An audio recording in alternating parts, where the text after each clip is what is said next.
அதிமுகவை பொறுத்தவரையில் பன்னீர்செல்வத்துக்கு இடமில்லை, அதற்கு வாய்ப்பில்லை என்று ஏற்கனவே உறுதியாக தெரிவித்து விட்டார்கள். அதற்கு அடுத்த கட்டமாக ஓபிஎஸ் தொடர்ந்து தன்னுடைய நிர்வாகிகளோடு ஆலோசனை மேற்கொண்டார். தனி கட்சி தொடங்கலாமா அல்லது தொடர்ந்து சட்ட போராட்டம் மேற்கொண்டு அதிமுக இணையலாமா அல்லது திமுக இணையலாமா உள்ளிட்ட அடுத்த கட்ட நகர்வுகள் குறித்து மிக தீவிரமாக ஆலோசனை மேற்கொள்ளப்பட்டு வந்த சூழ்நிலையில் இந்த நிகழ்வு என்பது தமிழக அரசியல் வரலாற்றில் மிக முக்கியமான நிகழ்வாக பார்க்கப்படுது. என்றால் அவர் திமுக இணையக்கூடிய பட்சத்தில் பன்னீர்செல்வம் பொறுத்தவரையில் அவர் 3 முறை தமிழ்நாட்டின் முதலமைச்சராக இருந்தவர், அதிமுகவின் பொருளாளராக இருந்தவர். ஜெயலலிதாவுக்கு பிறகு மிக முக்கிய தலைவராக அறியப்பட்டது. என்றால் ஜெயலலிதா இருக்கும் போதே அவர் முதலமைச்சராக இருந்தார் என்ற கூடுதல் பொறுப்புகள், கூடுதல் அதிகாரம் கொண்ட நபராக அதிமுக இருந்தார். ஜெயலலிதாவுடைய தீவிர விசுவாசியாக அறியப்பட்டார். இப்படி தொடர்ச்சியாக அதிமுகவின் மீது மிக தீவிரமாக செயலாற்றி வந்த பன்னீர்செல்வம் எடப்பாடி பழனிசாமியுடைய நடவடிக்கை மற்றும் அவருடைய செயல்பாடுகளை அதிருப்தி அடைந்து அவர் அதிமுக வெளியேற்றப்பட்டார். ஒற்றை தலைமை என்ற கோரிக்கையின் அடிப்படையில் அதிமுக வெளியேற்றப்பட்டார். அவர் அதிமுக வெளியேற்றப்படும் போது பல தலைவர்கள் வெளியேற்றப்பட்டார்கள். இருப்பினும் பல முக்கிய நிர்வாகிகள் எல்லாம் திமுக இணைவது, அதே போன்று தாவேக்கால் இணைவது உள்ளிட்ட பல்வேறு நடவடிக்கை மேற்கொண்ட போதும் கூட பன்னீர்செல்வம் தொடர்ந்து அவர் அதிமுக ஒன்றிணைய வேண்டும், அதிமுக தான் இணையவேன், அதிமுக தான் சேருவேன் என்று உறுதியாக இருந்தார். இது ஒரு வகையிலும் வரவேற்கத்தக்க ஒன்றாக தான் பார்க்கப்பட்டது. என்னென்றால் அவரோடு அதிமுக நீக்கப்பட்ட பல முக்கிய நிர்வாகிகள் திமுக மற்றும் தாவேக்கால் இணைந்தார்கள்.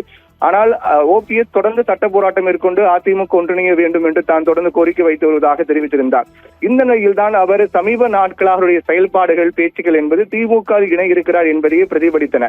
ஏனென்றால் இதற்கு முன்னதாக 2 முறை, ஒரு முறை நடைபயிற்சி மேற்கொள்ளும் போது தமிழக முதலமைச்சர் மு க ஸ்டாலின் சந்தித்தார்.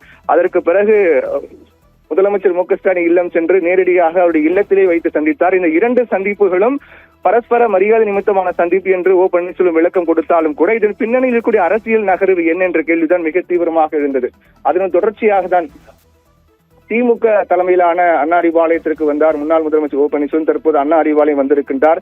இந்த வருகைக்கு பிறகு அவருடைய நிலை முடிவு என்ன என்றால் தற்போது வரையும் மிக கேள்விக்குறியாக தான் இருக்கின்றது. ஏனென்றால் அவர் திமுக இணையக்கூடிய பட்சத்தில் அது அரசியல் ரீதியாக என்ன தாக்கத்தை ஏற்படுத்தும், அரசியல் ரீதியாக அது சரிப்பட்டு வருமா என்றால் திமுக நேரெதிராக அதிமுக இருக்கிறது, அதிமுக நேரெதிராக திமுக இருக்கிறது. திமுக எதிர்த்து தொடங்கப்பட்ட இயக்கம் தான் அதிமுக. அப்படி இருக்கக்கூடிய சூழ்நிலையில் திமுக எதிர்த்து தொடங்கப்பட்ட இயக்கத்தில் செயலாற்றி வந்த பன்னீர்செல்வம் திமுகவில் இணைந்தால் அது தொண்டர்கள் மத்தியில் என்ன தாக்கத்தை ஏற்படுத்தும் என்றால் தொடர்ந்து திமுக எதிர்ப்பை பிரதானமாக வைத்து செயலாற்றி வந்த அதிமுக, அதன் தொண்டர்கள், அதை பின்பற்றிருந்த தொண்டர்கள் திமுகவில் ஓபிஎஸ் இணைந்தால் அவருக்கு இருக்கக்கூடிய ஆதரவாளர்களும் அதை பின்பற்றுவார்களா, அதை ஏற்றுக்கொள்வார்களா, இதை எப்படி அவர்கள் எதிர்கொள்ள போகிறார்கள் என்பது மிக முக்கியமான கேள்விக்குறியாக இருக்கின்றது.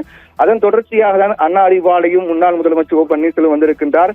இது தற்போது இந்த ஒரு நிகழ்வு என்பது அரசியல் வரலாறு இப்படியும் நடக்குமா என்றெல்லாம் பல கனவில் கூட நினைக்க முடியாத பல மாற்றங்களை அரசியல் நிகழ்வு 2026 தமிழக சட்டமன்ற தேர்தல் கண்டு வருவதை பார்க்கின்றோம். அமைச்சர்கள் கே.என். நேரு, ஏவா வேலு, தங்கம் தென்னரசு உள்ளிட்டோரும் அண்ணா அறிவாலயம் வந்திருக்கின்றார்கள்.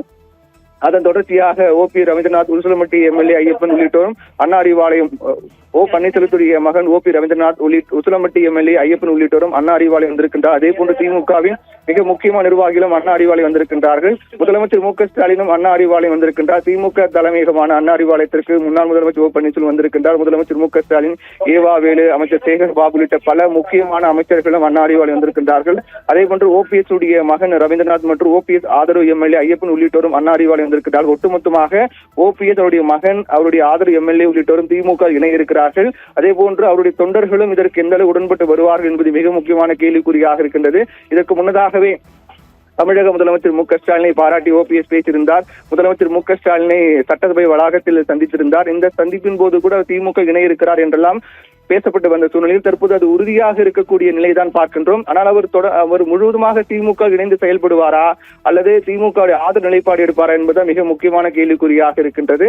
இந்த நிலையில்தான் சற்று நேரத்தில் முதலமைச்சர் ஸ்டாலினை சந்திக்கிறார் முன்னாள் முதலமைச்சர் பன்னீர்செல்வம். முதலமைச்சர் மு க ஸ்டாலின் தற்போது அண்ணா அறிவாலயம் வந்திருக்கக்கூடிய சூழ்நிலையில் சற்று நேரத்தில் பன்னீர்செல்வம் முதலமைச்சர் மு க ஸ்டாலின் சந்திக்க இருக்கின்றார். அப்போதுதான் மிக அதிகாரப்பூர்வமாக நமக்கு தெரிய வரும். ஏனென்றால் அதிமுகவில் இருக்கக்கூடிய மிக முக்கியமான ஒரு தலைவர், அதிமுகவில் 3 முறை முதலமைச்சராக இருந்தவர், ஜெயலலிதாவுடைய மிக தீவிரமான விசுவாசியாக அறியப்பட்டவர், அதே போன்று தொடர்ந்து திமுக எதிர்ப்பு